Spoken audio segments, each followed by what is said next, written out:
Madame, Monsieur, bonjour, bienvenue dans votre édition de la mi-journée. Ils veulent un débat public apaisé mais sincère. L'Adulim, Association pour le développement de l'unité et de la liberté en Martinique, a vu le jour il y a environ un an. Ses membres organisent prochainement à Lacou une réunion autour du thème du dialogue entre les communautés de Martinique. Sa présidente Anne-Marie Camachi-Briscan est notre invitée. Bonjour. Bonjour. Alors on a vu pour vous introduire un questionnaire que vous avez mis en ligne sur le thème qu'est-ce qu'un Martiniquais pour vous? On va en parler dans un instant, mais tout d'abord, présentez-nous votre association, l'Adulim. Alors l'Adulim, c'est une association née de la volonté de copains, d'amis, et on s'est rendu compte que les choses n'allaient pas dans le sens de l'apaisement. Et depuis un an, nous avons commencé à réfléchir, à travailler. Nous avons décidé, au bout d'un certain temps, de créer une association.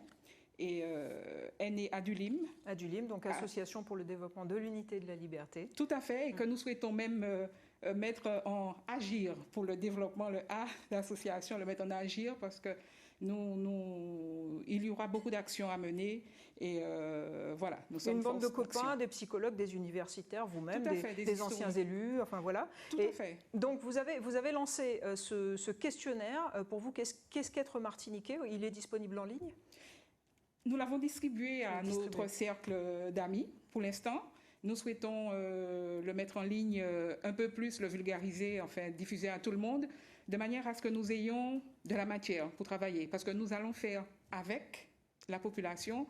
Ce n'est pas Adulim qui va décider. Nous voulons dialoguer de manière apaisée pour faire avancer les choses, pour que nous sachions vivre ensemble dans un souci du bien commun.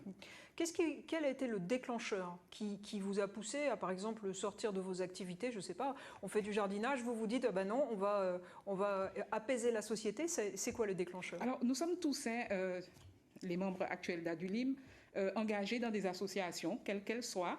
Et puis, c'est en échangeant, c'est bête, on rencontre un qui se dit que mais pourquoi pas. On a commencé 3, après nous étions 6, après 9, et puis on s'est dit oui, banco, parce que les choses, nous avons commencé bien avant qu'il y ait les fameux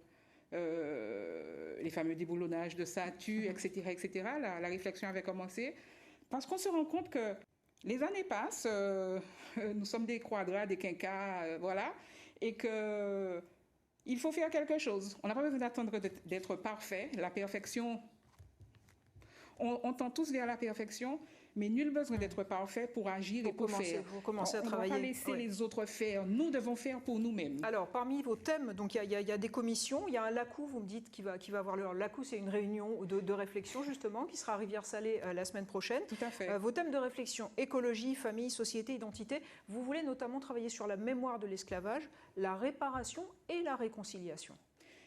Tout à fait. Il faut que nous fassions l'unité. Il faut que nous sachions vivre en totale liberté en Martinique. Et tous ces thèmes, nous devons les aborder dans un souci, en toute quiétude, dans un climat de paix.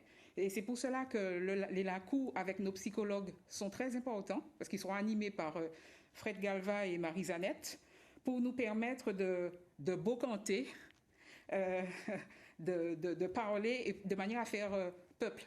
Jusqu'ici, on parle soit de réparation, il y a une partie de la société qui porte cette revendication, réparation, il y a une partie de la société qui porte l'autre revendication, réconciliation. Vous pensez qu'on peut faire les deux? On peut faire les deux. On peut faire les deux. Il y a une commission aussi, la commission justice, commission transmission. Ce sont des commissions qui vont travailler en transversalité sur les grandes commissions, les grands thèmes, famille et société, identité, mémoire et écologie intégrale, parce qu'il y a aussi le problème de la chlordécone. Il y a tous ces problèmes-là sur lesquels nous allons débattre justement pour qu'il y ait réparation et réconciliation. La méfiance entre les communautés ne semble pas s'apaiser, bien au contraire. Mais justement, c'est pour cela que nous avons décidé de faire ce travail, pour que tout un chacun comprenne que c'est tout le monde. Il ne faut pas laisser à une partie de la société le but de faire, c'est de réagir et de travailler. Tout le monde, monsieur tout le monde, à sa place pour travailler à ce projet de manière à faire peuple comme je vous l'ai dit, nos deux mots, unité et liberté. Il y a une association qui avait essayé de commencer à parler de réconciliation, c'était Tous Créoles, qu'on a souvent suspecté d'avoir des intentions cachées. Est-ce que vous ne craignez pas de vous retrouver dans la même situation?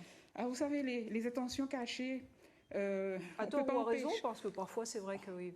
On ne peut pas empêcher aux personnes de penser. Je pense que c'est le temps. Le temps qui fera que les personnes verront que nous sommes là pour travailler, pour les aider à faire peuple, pour nous aider à faire peuple, parce que nous ne sommes pas là en tant que donneurs de leçons, hein, mais c'est le temps qui dira, c'est le temps qui fera. Très bien, voilà. Merci beaucoup d'avoir répondu à notre invitation et donc on va suivre votre actualité la semaine prochaine. Merci. Une conférence et un LACOU. Merci beaucoup. Merci. Voilà, c'est la fin de ce journal. Merci de l'avoir suivi.